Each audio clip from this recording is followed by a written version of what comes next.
আজ আমি তোমাদের রান্না করে দেখাবো কাঁচা কলার কোপ্তা। অনেকেই আছে যারা কাঁচা কলার নাম শুনলে নাক সিটকোয়, বিশেষ করে বাচ্চারা তো খেতেই চায় না। তাদের যদি একবার আপনারা এই নিরামিষ রেসিপিটা তৈরি করে খাওয়ান না, তারা বারবার খেতে চাইবে। তো চলুন শুরু করা যাক। তো প্রথমে এখানে নিয়ে নিয়েছি কাঁচা কলা দুটো, কেটে রেখেছি আমি। আর নিয়ে নিয়েছি দুটো আলু, আলুটাও ভালো করে কেটে ধুয়ে রেখেছি। তারপরে এখানে একটা পাত্রে আমরা জল দিয়ে দেব। জল দিয়ে দেওয়ার পর দিয়ে দিচ্ছি কেটে রাখা কাঁচকলা এবং আলু। এই দুটো জিনিস আমাদের এখানে সিদ্ধ করতে দিতে হবে। আর একটু হলুদ দিয়ে দিচ্ছি। এর ফলে কাঁচা কলার যে কালো রঙটা হয়ে যায় না, সেটা আর হবে না সেদ্ধ হওয়ার পর। তারপরে আমাদের একটা পেস্ট তৈরি করে নিতে হবে। তার জন্য নিয়ে নিচ্ছি আমি ছোলার ডাল।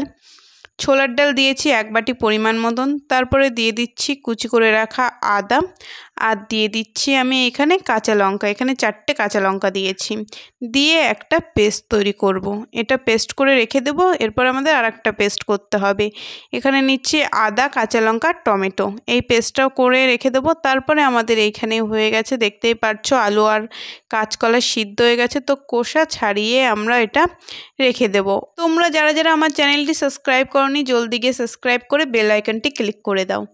তো এখানে আমার সব খোসা ছাড়ানো হয়ে গেছে। আমি নিয়ে নিচ্ছি আগে থেকে করে রাখা ডালের পেস্ট আর জিরে ভাজা, যেটা আমি গুঁড়ো করে রেখেছিলাম, দিয়ে দিচ্ছি। আর দিয়ে দিচ্ছি 1 বাটি পরিমাণ বেসন।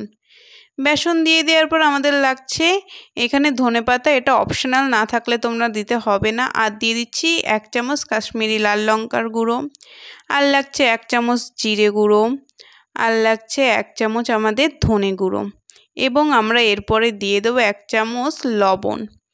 লবণ দিয়ে দেওয়ার পর প্রত্যেকটি উপকরণ ভালো করে মেখে নিতে হবে।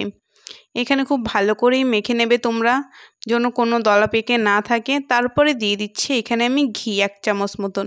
ঘিটা দিলে এর টেস্টটা খুব ভালো হয়, তো তোমরা ঘিটা দেওয়ার চেষ্টা করবে। তারপর হাতে একটু তেল লাগিয়ে আমাদের ওই মিশ্রণটাগুলো কোপ্তার আকার দিয়ে দিতে হবে। এটা অনেকটা তোমাদের ওই রুটি বানানোর লেচির মতনই হয়। দেখতেই পাচ্ছ আমি যেইভাবে করেছি ঠিক সেইভাবে করবে। আমার এইখানে প্রায় হয়েই গেছে অনেকগুলো। তো তারপরে এইখানে আমাদের একটা কড়াইতে তেল গরম করে নিতে হবে। তেল গরম হয়ে গেলে তারপরে আমাদের আগে থেকে করে রাখা কোপ্তাগুলো এক এক করে সব দিয়ে ভেজে নিতে হবে। এটাকে তোমরা গোল্ডেন ডিপ ফ্রাই করে নেবে। ভালো করে উল্টে পাল্টে এদিক ওদিক করে ভেজে নেবে। তোমাদের কোফতাগুলো যখন ভাজা হয়ে যাবে তো সবাই তুলে নেবে। তো তারপরে এখানে আবার ওই কড়াইতে আমি দিয়ে দিচ্ছি একটা তেজপাতা, শুকনো লঙ্কা, জিরে ফোড়ন। আর আগে যে পেস্টটা করে রেখেছিলাম লঙ্কা, টমেটো আর আদা, সে পেস্টটা দিয়ে দিচ্ছি। ধনে গুঁড়ো, জিরে গুঁড়ো, হলুদ, কাশ্মীরি লাল লঙ্কার গুঁড়ো, লবণ।